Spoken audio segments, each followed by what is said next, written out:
on this episode of Therapy Bites Art Lab. Differently able, psychology of valuing and empowering differences. T-ballers, do we have a problem that we can help you solve today? Did you or do you struggle with school, with learning new things or new skills, or maybe you think your brain is just a notch below others? Do you find yourself thinking sabotaging thoughts about your inabilities instead of focusing and maximizing your abilities? Well, today's guest is the teacher that your mama warned you about. She's kicking butt and slinging research. That's evidence-based research, that is, and that's not just the best kind, that's the only kind. She's slinging research to chip away at some long-held archaic foundations of what we always believe the brain can't do, and shedding some much-needed light of hope and clarity on all the brain is really capable of. Listen up if you have a disability physically, in memory, attention, comprehension, social interaction, because the bell is rung and school is in session. So everybody at your desk, and grab your spiral notebooks and number 2 pencils. It's time for class with Dr. Bibi Pirayesh. Coming up next on Therapy Bites Art Lab. Stay tuned following the interview for On the Couch and Off the Rocker. Our special guest's psycho-silly analysis by Art Lab's own head cabbager, Dr. Ima Freudnot. Welcome to Therapy Bites Art Lab, where Dr. Heath and his special guests share real-life stories of helping and healing, fresh from the actual therapy couch, while taking a bite out of common counseling missteps and misconceptions. And now, here's Heath and the T-Ball team. Welcome, T-Ballers, to another great episode of Therapy Bites Art Lab, and the episode is on Differently Able, Psychology of Valuing and Empowering Differences with Dr. Bibi Pirayesh, who is a real-life neuroscientist, and I just play one on TV sometimes. Actually, my background is in psychology and forensic psychology, but Dr. B's got my butt kicked on that one. We're talking about the mechanics of learning disabilities, educational therapy, our cultured seeming fevered infection with what I call ableitis, and some strategies for you, parents, and the whole family when it comes to valuing and empowering differences. Why are we different? Because we're supposed to be. We're meant to be, but more on that next. Dr. Pirayesh holds a bachelor's degree in neuroscience and education from the University of Pittsburgh and a master's degree in developmental psychology from Columbia University, where her work focused primarily on children's development of mathematical thinking and cognitive, one of my favorite things, cognitive neuroscience. She's worked as a learning specialist and educational therapist in private practice for over a decade. The emphasis of her work is on remediating learning disabilities in a one-on-one setting, but she's a community activist and advocate for children and families around learning rights. Gosh, imagine that we have rights for learning. Don't we need that in the world today?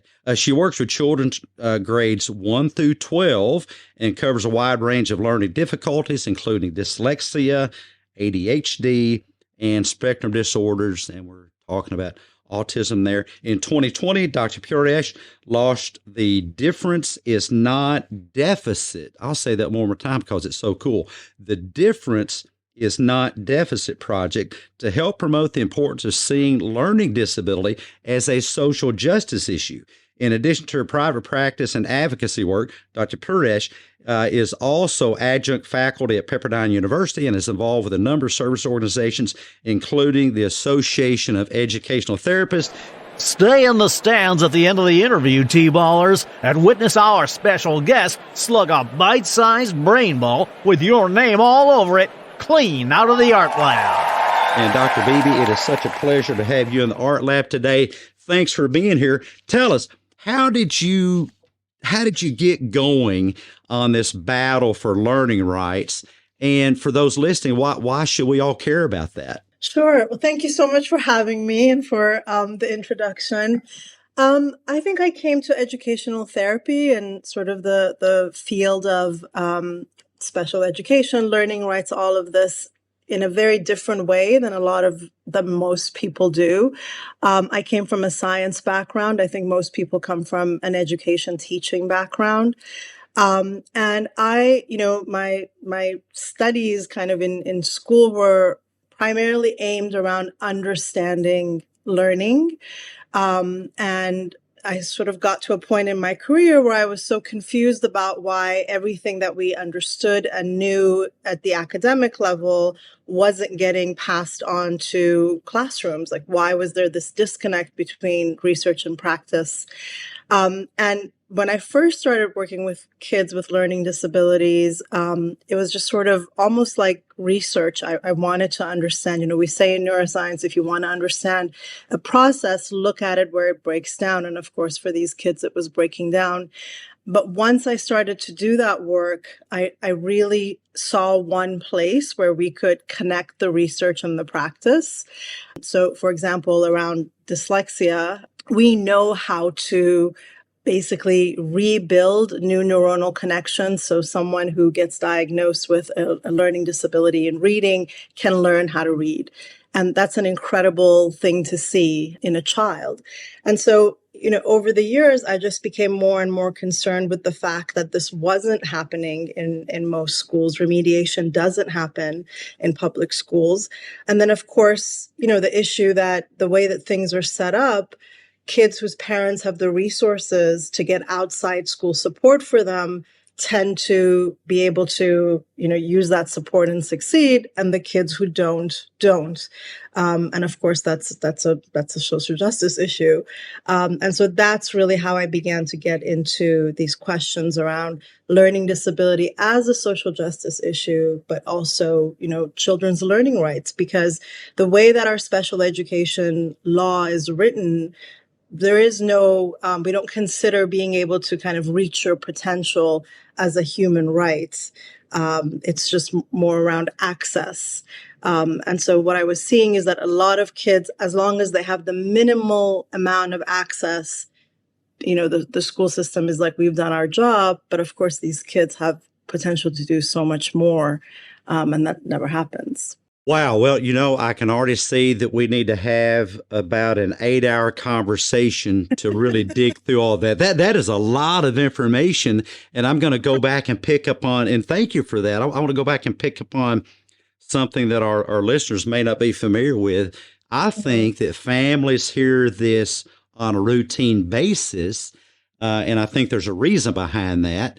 By the way, just quickly, I think it's a liability reason. As a doctor, this sounds crazy, you're legally speaking, you're much safer to give bad news than to give hopeful news, because you won't be sued if stuff gets better. You'll be sued if stuff doesn't once you've, given hope. But I think a lot of our listeners think that it's kind of a one and done thing, and that kids really can't improve if they're in special ed classes. They'll be there forever, and they really don't have much of a future. What have you found in research that leads you to believe that the brain is, so as the term's come to be known, neuroplastic? Yeah, I mean, I think that unfortunately, the field of education and psychology historically did a lot of damage by kind of putting forth this idea that, intelligence is something that's fixed. Not that learning disability has to do with intelligence, but, whatever, you're just sort of like a type of student. And, then we're just going to treat you based on how we've already categorized you. And I think the greatest contribution of the field of neuroscience to education in this sort of last, I would say, 50 years has been sort of the discovery of the fact that the brain is in fact plastic, and that it can continue to change, and that it's capable of really quite incredible change. So, we have all these studies of certain brain regions actually being removed, or, for example, if someone's in an accident, a part of their brain just no longer functioning, and then the rest of the brain coming in and changing the type of neuron that they are in order to compensate for that. So we know that the brain can do incredible things in really extreme situations. And I don't want to. One thing that's really important to me is that we don't look at disability as something that is like a deficit that needs to be cured or fixed. That's not the point. But the point is that we can't assume that what we see is going to be it forever. So in much more milder cases, for example, in terms of learning disability, we have, and any teacher could tell you this. I mean, any good teacher could tell you this. You don't have to be a brain scientist. We know that, through a certain kind of work, and, that work has to be intense, it has to be frequent, because that's the only way to build new neurons. But we know that children can learn to do things that they couldn't do before. And, one of our greatest areas of research that shows us this is in reading. We know that dyslexic students can build the reading circuit that they don't kind of naturally have like typical readers, and they can learn to read. So we know that. We just, for some reason, don't recognize that in order for that to happen, though, there has to be explicit teaching, there has to be frequent and intense work and practice, but it's definitely possible. I think that you hit the nail on the head with what a lot of parents experience is that thing with disability is they think, again, it's kind of a one and done thing.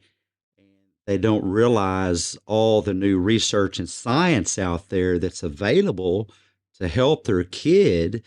And I'm not sure, I'm not finger pointing, I'm not sure whose fault that is. Maybe it's a little bit all the above. Parents, politicians, teachers. They say it takes a village to raise a child. I think it's going to take a nation to make a nation joining together on this to make a difference in the lives of these children. But I think one of the reasons that it doesn't get done in schools, and jump in because you're much more experienced at this than I am. I'm just kind of an outsider on this part of it. I think that we don't teach based on science. I think we teach based on tradition. I think that we teach the way that we do in schools because that's how we've always taught. And I think that needs to change in that every lesson is taught based on science. The other thing that occurs to me that we need to do is, and I'm also not a business consultant, so to speak, in management, but I learned early on the difference between theory X and theory Y. And with theory X management, if you have a problem with an employee not doing their job, it is truly just a problem with the employee. What do? You throw away or get rid of the employee. With theory Y, and you management consultants, you can write me letters and call my hand on this. But in theory Y, it's my understanding that we step back and look at the system and ask, okay, what is it about the system which is keeping this employee from being successful? And do you think that's what kind of you need to do with students, is instead of expecting every student to be a carbon copy of every other student, to step back and say, well, this kid is differently abled. How can we organize a system around them where they can be more successful? Is that kind of some of the work that you're doing? Yeah, I mean, I definitely think it's a systemic issue. I don't necessarily think it's, budgeting, because we know that, our budget for special education is equal to our budget for regular education. So it's not so much about money even. I think, unfortunately, like you mentioned, one of the things that happens is in teacher training programs, we do not teach how learning happens.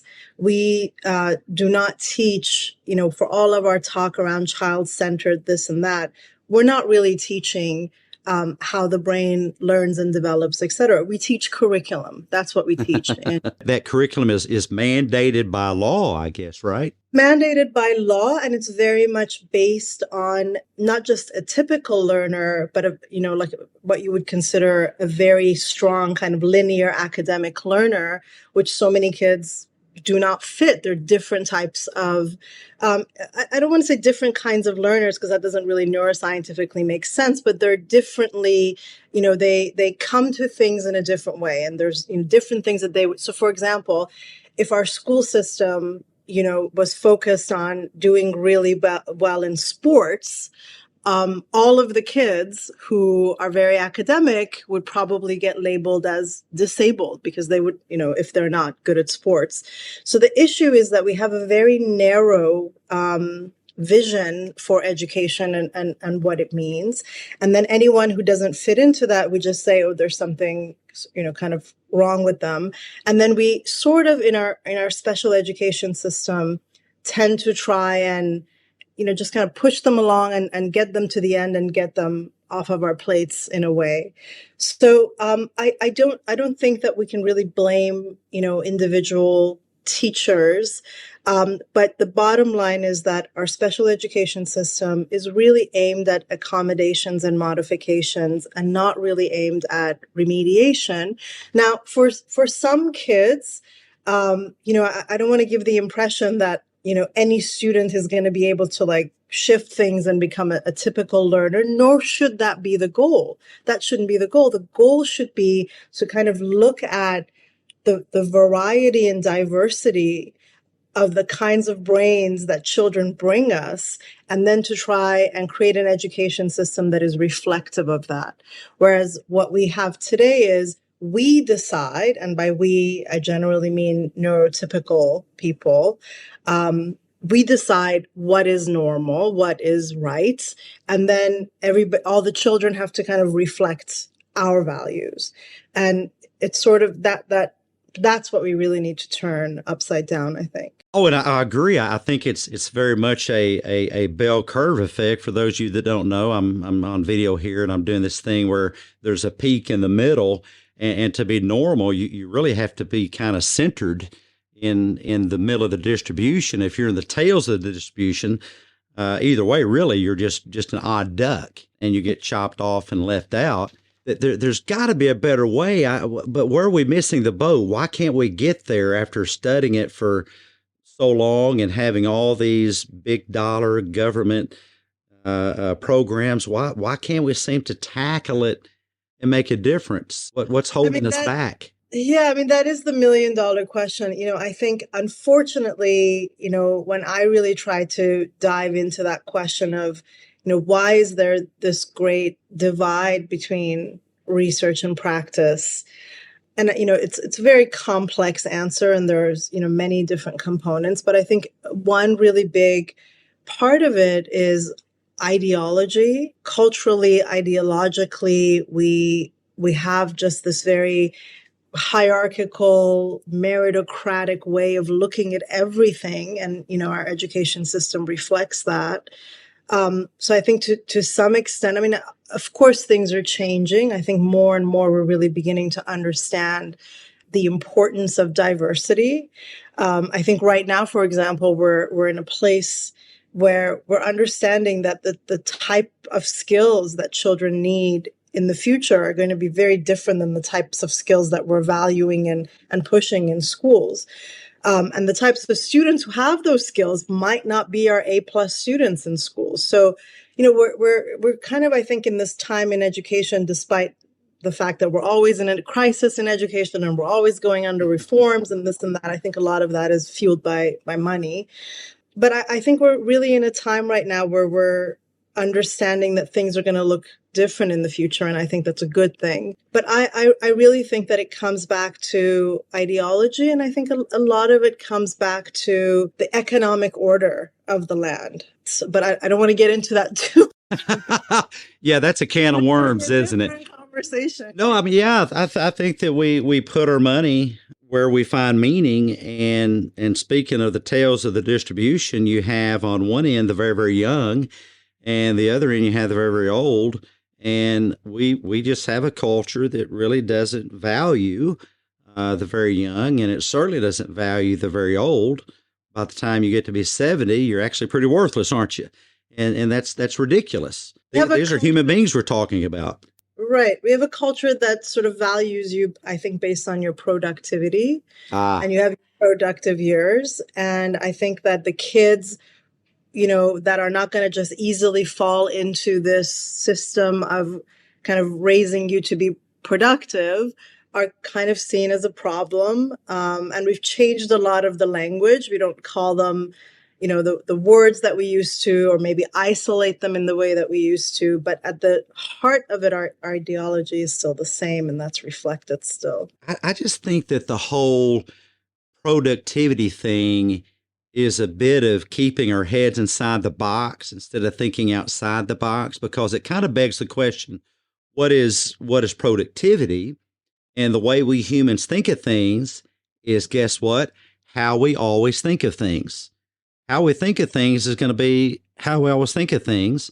And it's almost as if you can't turn a widget this direction this many times a minute, you're not productive. But I think that's underthinking. In the art lab, we had this term underthinking, because that's ignoring other aspects of the situation. We had a guest on the show a few weeks ago, fabulous couple of guys, father-son, John and Mark Cronin. John has Down syndrome and went through school and was thinking about what he was going to do with his life. And I think that's where most parents' limiting beliefs will get in the way, because a lot of parents would say, start out with what he can't do. Well, John's dad didn't do that. He just left the door wide open. And Mark said, and you guys got to go back and listen to the episode, and you can hear the whole story. But John said he wanted to design socks. Well, at that point, parents would also say, socks? What the crap are you talking about, boy? You got to get you a job. Well, as it turns out, now John and his dad, Mark, own the largest private sock making company in the world. Oh. And his socks are worn by former President George Bush, and they sent a pair to every member of Congress. And man, they're just going great gangbusters simply because they didn't look at him and say, oh, well, too bad, so sad, you have Down syndrome, you have this disability, you'll never accomplish this, that, or the other. The sky's the limit. Einstein, if you judge a fish by its ability to climb a tree, the fish will go through life thinking it's stupid. For all of us who are already here on this planet, our job has to be to value everybody else who is here, however it is that they're here. So I really, I agree with you in that we need to, and we have to make sure that we don't think of it again in terms of production, like, oh, if you have a disability, but you create a successful company or you do whatever, we have to make sure that we don't also only measure people's values based on those things, based on those metrics. I think just the fact that someone is here is value enough. Just the fact that we're able to be in relation to them is value enough. I think all of us, whether you have a disability or not, all of us are happier when we're able to create meaning out of our lives and to find our meaningful reasons for being. I wish that we focus more on that in our education system than, again, teaching these very specific skills that are essentially meant to, our entire education system is basically geared at getting you a job, getting into college and then getting you a job. And that just seems like too limited of a functionality for a whole human being. Well, human brains, I'm talking to neuroscientists, but human brains function by building and searching out patterns. If something deters or is different than that pattern, human brains are engineered to assess that as potentially being a threat. If you walk up to your front door and it's, 9 o'clock at night, and you could have sworn you locked it, but it's open, well, that's a pattern interrupt, and your brain is going to assess and think of that pattern interrupt as a threat to you. And I think it's a comparative thing. Now, applying that to folks with disabilities, we look at people and we expect them to kind of be like everybody else. And when you're not like me, then maybe that's a threat to me in some way. And the brain perceives that. Well, to put some shoe leather on that to help you think about that differently, folks, imagine the differences in you and a grasshopper. I know we're getting pretty philosophical, but in that comparison, who's the handicapped one?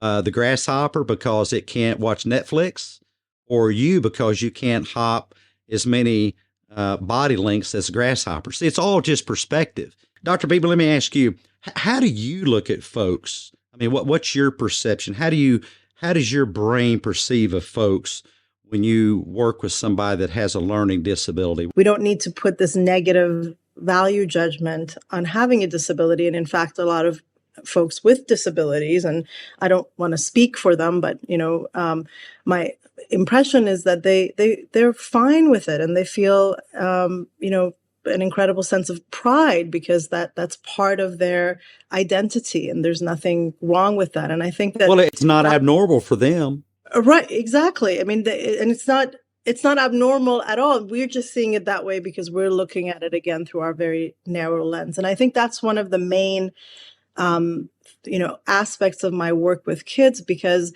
they go to school and they're in environments all day long where they're being told that there's something wrong with the way they are. It comes back to, and this is why I talk about culture and ideology. It comes back to how we view difference. I think that you're right to some extent. It's about our brains have a pattern, and when there's something outside of that, the brain gets a little, uncomfortable. But I also think that, there are cultures that view difference in a very positive way versus as a disability or as some kind of, negative thing. So I think that that's a big part of it. I also think it's really, really important for people to recognize that when it comes to learning disabilities specifically, that is not related to intelligence. In fact, the way that we diagnose a learning disability is by kind of seeing a difference between what a person's intelligence and capacities and capabilities are and how their particular disability is maybe keeping them from that. So it's not related to intelligence. There have been we know about all the famous people, for example, who have different types of Einstein, since you mentioned, had dyslexia. But there's also been a lot of studies that have shown that there's a huge correlation between something like 40%, for example, of CEOs of companies have dyslexic brains. It's a very particular kind of brain that sees the world a certain way, but that then gets put through 12 or more years of schooling where it's constantly told there's something wrong with it.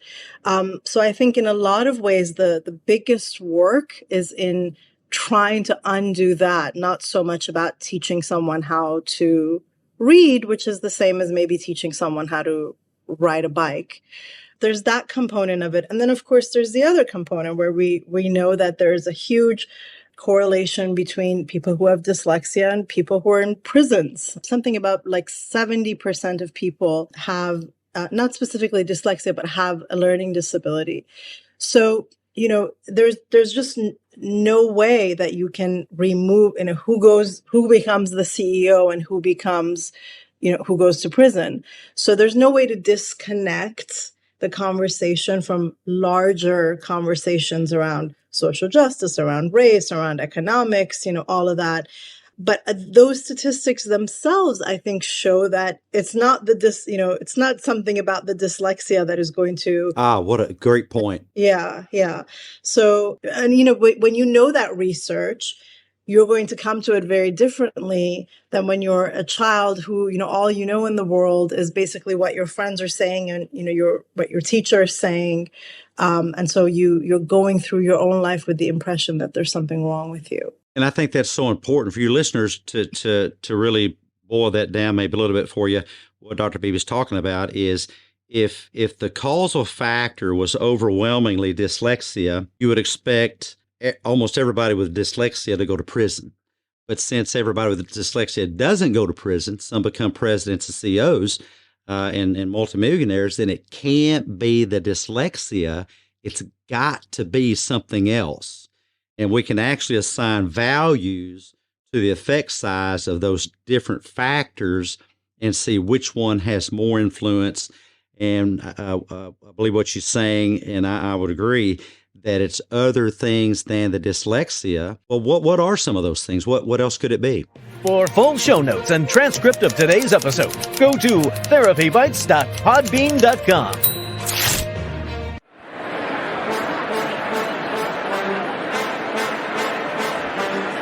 Welcome to Social Media Smackdown. Tonight, the irresistible force meets the illogical object. Ladies and gentlemen, let's get ready to reason!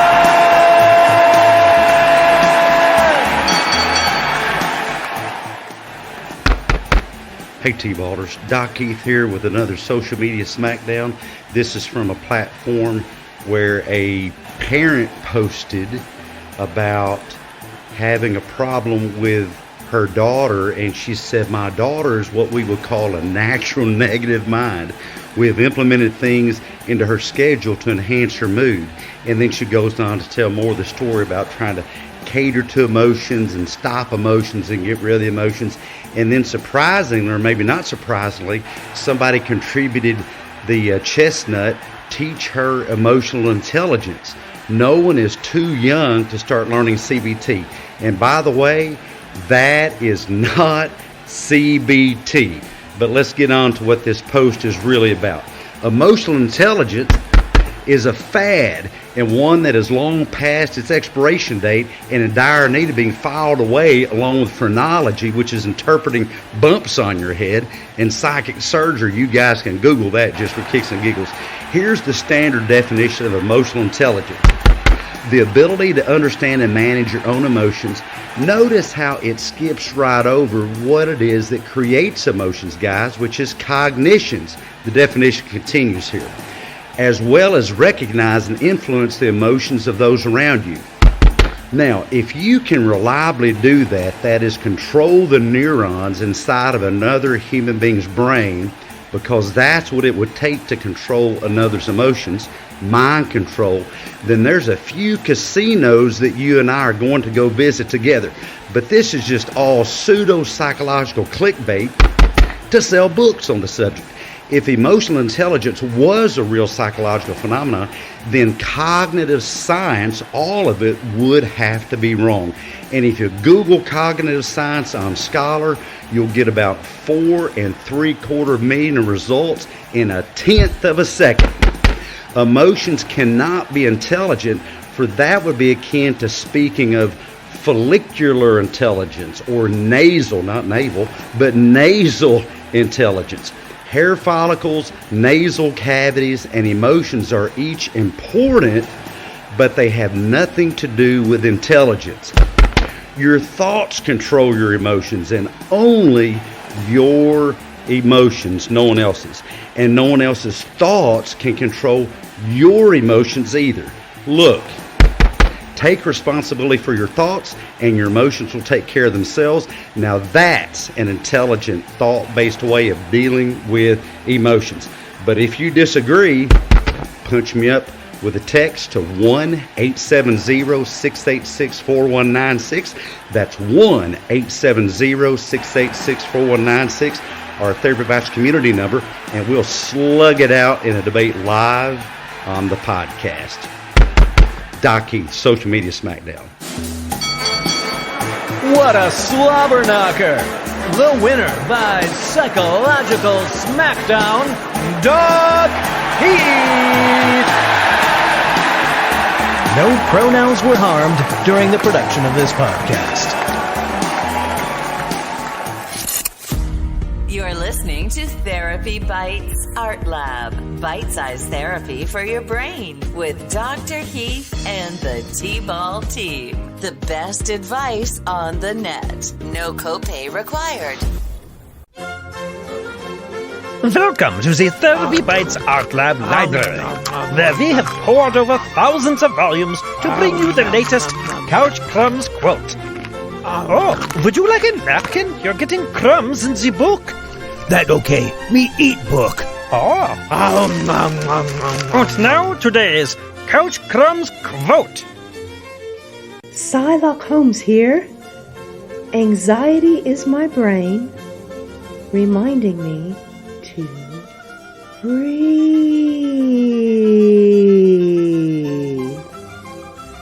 A CouchCrumb quote by Doc Heath. Oh, you got crumbs on the couch. Extra points for you. Live the art life. Become a T-Ball Teammate Inner Circle supporter on Patreon at patreon.com/therapybites. Here's Heath and the T-Ball team. Well, I think one component is the type of support that you get. If you are a child who has certain resources available to them, it's going to be easier for you. And if you are not, then, that's a huge component. So, where you go to school, what kind of school you were in, obviously your parents' economic status, their resourcefulness, their ability to get you support, all of those are big factors. There's a lot of research that shows that, when kids have a champion, when they have one person who's willing to, who believes in them, that makes a huge difference in terms of the trajectory of their life. And, that person could be a parent, it could be a teacher, it could be a therapist. But essentially, all of these relationships, so the parental relationship, the teacher relationship, the therapeutic relationship, the success of those things really essentially goes back to the quality of that relationship. That's one of the things that makes it so difficult, because most kids don't have that. We can maybe reform curriculum in some way, but we can't necessarily provide that for every single child. And beyond the curriculum, I think that you mentioned it earlier. You said it differently, but I think it's a prioritization thing. Parents, your kids need your presence more than they need your money. A lot of dads think I just got to go out and bring home the bacon, and moms too. But yeah, money is important. I mean, we all needed to get by, but your kid, when they're old, will never complain about not having enough money. Now, they may tell stories, as I do. One of my favorite stories, we moved to the state of Arkansas, and we had outdoor plumbing, which was really no plumbing at all. We had an outhouse. That was the toilet. And I love telling that. Did that lead me to have an adverse childhood? No, I don't remember that as a really bad thing. But what I do remember is the presence of my father. I remember him never leaving. I remember him being present for me. The greatest gift of a parent is their presence. I think it is a priority thing. And I love how you put that kids need someone to be their champion. And by the way, kids will sink to the level of your expectation. If you think that a kid, and you don't even have to say it, if you go through your relationship with that kid thinking that they are only capable of way down here, my hands off camera, this much, they're going to sink to that level of expectation. But guess what, clinicians? The clients that you deal with, the patients, they will also sink to the level of a diagnosis, which is why I'm not really diagnostic heavy. Diagnoses are labels that I've long since, my own practice has outgrown, and they're good for billing insurance. They're just not really great for helping people, I don't believe. Yes, that's absolutely true. And there's also research that shows that when the expectations of the teachers is low, kids don't, rise to the occasion, and vice versa. I don't want to be unfair to parents, because I know that there are many parents whose maybe economic or life circumstances really do not allow them to provide that presence, like you said. But for those who have the privilege to be able to potentially provide that, absolutely, being present and having that connection with your child is going to be a lot more important in terms of their well-being than, like you said, money. So for those who can do it, that should be the focus. Absolutely. If you can make the choice is clear. Share with us, Dr. Bibi, regarding how the brain changes itself. Share with us, if you can, some stories of what's really possible. Sure. I mean, over my career, I've seen, I've had kids who've come in with a diagnosis, for example, of a specific learning disability in reading, and then after remediation no longer qualify for that diagnosis. Oh, wow. So it is possible. That's not the case for every child. I mean, there are kids who come in and, they make great leaps, but they always need some support, and they need to kind of be aware of their own needs and to learn how to advocate for themselves. So there's a range, but the point is that I have never in my practice had a student come in with anything, put in work, and then make no progress. Now, with that said, I mean, obviously my practice is aimed at, kids who are, I mean, they're already sort of functioning in school. So I don't want to say that this applies to everybody, but we do know that how the brain can make new connections. And what I have found in my practice is that the majority of time when you don't see those shifts, it's because it wasn't the right kind of intervention and it wasn't provided in the right way. A lot of things that we see, for example, in special education, kids, qualify for something like 30 minutes a week or 2 30-minute sessions a week where they're working in a small group, for example, on the reading. Well, when you really divide that up and when you really think about how much actual one-on-one time that child is getting, it comes out to like 8 minutes a week or something. And that's just not going to be sufficient. We know that in order for you, it's a little bit like building new muscle. Like you have to do it every day and you have to do it very intensely in order for those neurons to start talking to one another.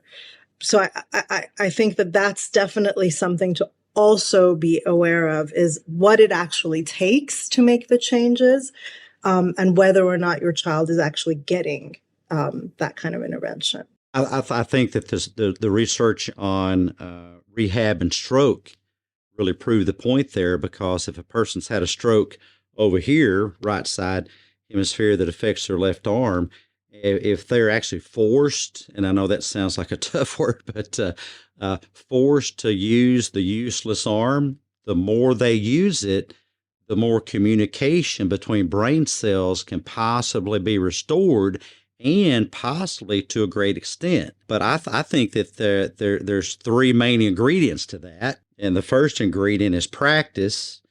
And the second most important ingredient I found is practice. And the third ingredient, of course, is more practice.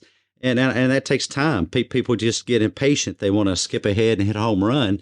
And when you're doing remodeling of the brain and reprogramming of the brain, there's I don't know. Do you see a lot of home runs, or is it just slow, tough work? It's slow, tough work. And oftentimes it's very tedious. It's a lot of sort of like kill and drill. What did you call that? Say that again. Kill and drill. Or drill and kill. Yeah, I mean, it's a lot of, especially for something like dyslexia, for example, where you're like really working on sounds and sound processing. I feel for kids. It's hard and it's boring. But, as you know, there is a principle in that we understand about neurons, and it's if you don't use it, you lose it. And one of the unfortunate things that I see in a lot of, special education spaces is, the work is just accommodated and modified so the kids can do it at the level that they're already at. And there's not a lot of, that kind of one-on-one, no, you need to, like you said, with, stroke patients, for example, like you need to use this and we're going to work on this and it's going to be uncomfortable, etc. Grueling even, but I think that's why we have to keep the big win and what's possible in front of the person, because let's use me as a kid who was a very poor kid. We lived in poverty, and I didn't know what was possible, and therefore, since I had no view for what was possible, I had no motivation to do really anything. And I graduated high school with a very low GPA, and it was amazing. I even got into college. But once I got into college, which it's the college I went to, it's called the Harvard of the South, Lyon College. Since I had people that allowed me to walk in their shadow, and thank you, Dr. Holier. By the way, he was my theology teacher, religion theology teacher. Imagine a religion teacher named Dr. Holier. And Dr. Braun, Dr. Weatherman, all those guys are great. Terrell Tebbett still up there teaching. They showed me what was possible. I think you have to keep the prize in front of the person, because you guys listening, what you're doing today with your neurons today is going to determine what your neurons, what your brain cells are capable of a year from now, 5 years from now. And there really is a bit of a Goldilocks zone. Do you find that with dyslexia, the sooner you jump on it, the better outcomes you have? Yeah, I mean, yes, I think with anything, the earlier the intervention and the better. But I don't want to, I know a lot of people worry, like, my child is like in 4th grade or in 6th grade, or maybe even in high school, and that they have, they just got diagnosed. It's okay, that it's still definitely possible. Absolutely. I think a lot of times what you're fighting with a later diagnosis is all the years that child has spent, basically missing content. So that's definitely one of the reasons why it's harder too. But I don't want anyone to think like, oh, it's too late. Oh, never too late. I've seen. Well, just take stroke victims. I mean, you have folks having strokes at 50, 60, 70, and they go through rehab and they still rehabilitate and regain a incredible amount of function. So yes, it's always better to start earlier, but if you don't, it's never too late to get started. On the previous episode that we just taped, I shared that I've seen people, and I don't know, this isn't a rehab thing, but I've seen people in my PhD program that were 70 years old getting their doctorate. I was just amazed. Dr. Bibi, in your experience, what's been your biggest hurdle on this journey to bring awareness and to really help people? I hate to say it, but I think the biggest hurdle is usually the school system. Yeah. Because you have to fight to, either for services or for recognition, or, and that's really unfortunate, because, you want to believe that the school system is on the side of the child. And I mean, it's not that they're not, but, they are constrained by, a lot of other things. So kind of creating that relationship where we can just sort of put aside what all the jargon and the law and the this and that is, and just kind of have an honest conversation about, look, what does this child need, and how can we, to the extent that's possible for us, help provide that, sort of going from that first conversation, where a lot of times it can be contentious, to that second part is often the most challenging. But always the goal. Oh, I completely agree. My father-in-law was a high school principal his whole career. My mother-in-law, who's responsible for getting me into college, she kind of had a dog in the fight there, because, as I said, my mother-in-law was my high school counselor. And they see it from a different perspective. They're very decent, very wonderful, wonderful people, probably the best principal, the best high school counselor that you will, an elementary school counselor too, that you'll ever meet. But they had, gosh, I don't know what, 1,000 kids or something.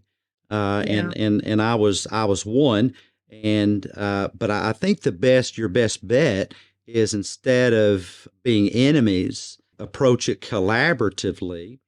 And I think school systems and those that run them also need to be educated about what is possible, because they may not know.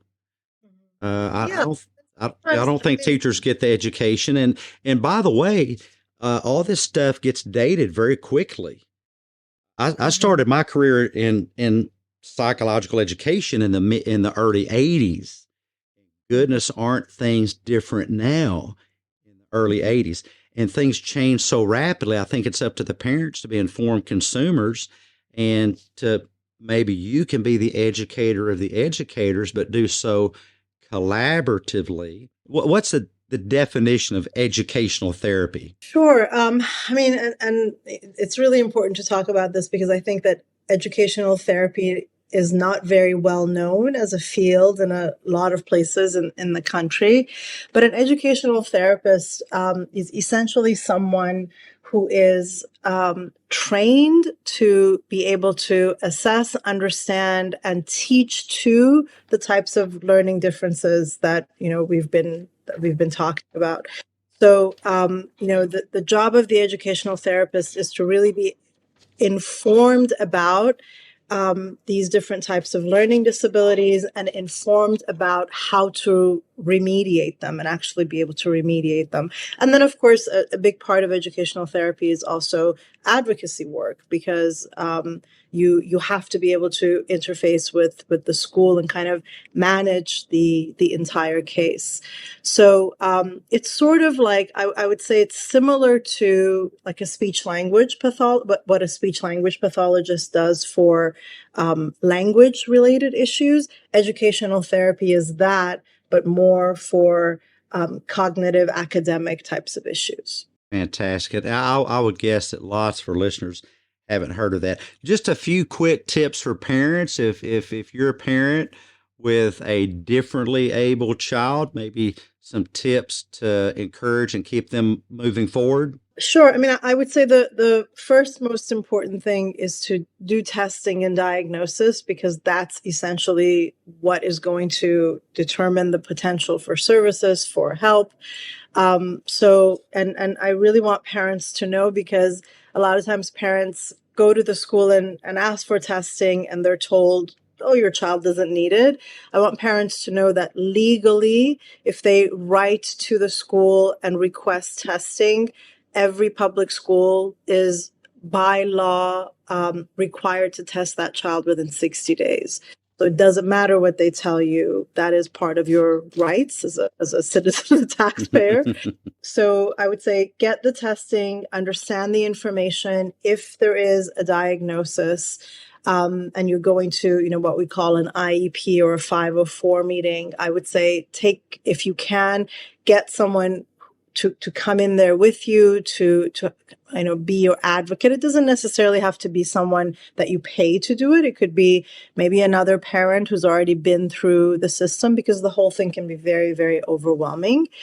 And then my other big kind of call to parents is to really ask for meaningful change. When they sit down to write IEP goals, make sure that they're putting in things that are meaningful for your child and that actually require meaningful change over the course of the year, so that your child is not just kind of like going year after year with really nothing changing.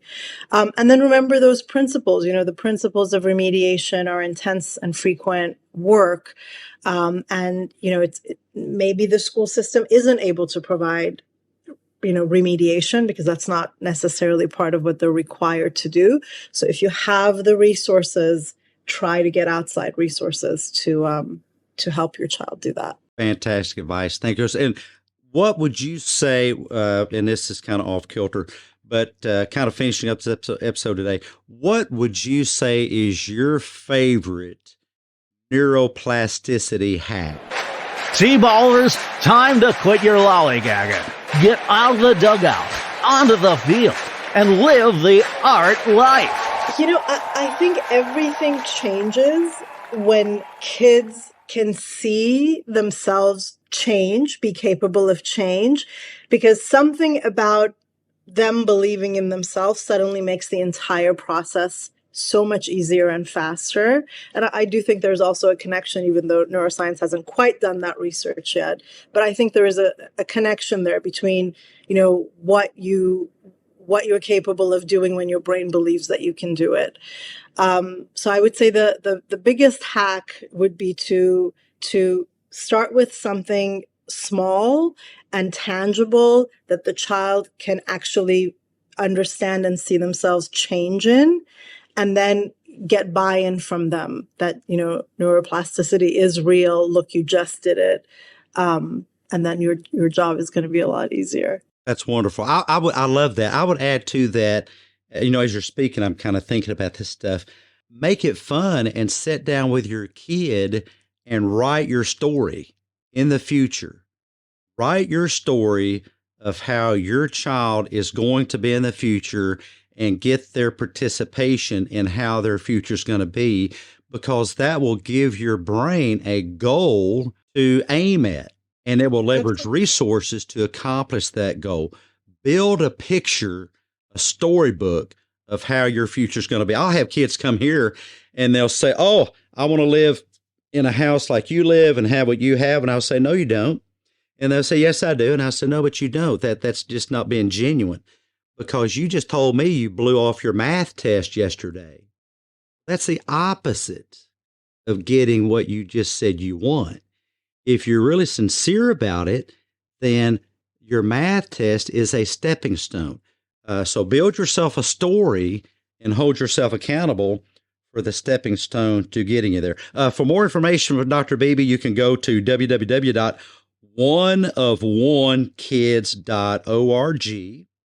That's one spelled out, O-N-E, one of O-N-E, kids.org. And you can hit a / community / and it takes you to different pages there. But in 2020, the story behind that, in response to the school shutdowns and the isolation of mental health crisis, the pandemic, Dr. Bibi launched the Difference is Not Deficit Project. And the aim of the project is to build community through the power of sharing stories.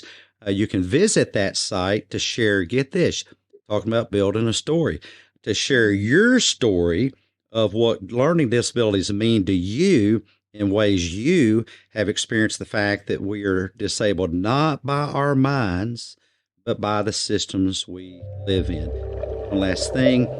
We journey now with Doc Heath as he submerges with our special guest into the depths beneath the dark recesses of the therapy couch. And I've got my little piece of paper here, and we're going to ask her this alarming question and just see what she has to say about it. Okay, Dr. Bibi, you're in bed asleep in the middle of a dream of a world where no one even notices others' disabilities. We don't even notice. We're just blind to it. Everybody is their own person, their own individual. We don't even notice it. What do you think would be the first thing we would notice in a world like that? I'll say this first. I think we already live in a world where we don't notice, especially when it comes to invisible disabilities like learning disabilities. But that's a side note. I understand your question. So what if I understand it as, what if we lived in a world in which we didn't give a value judgment? Thank you. Yes. Yeah. And, just sort of accepted people as they were.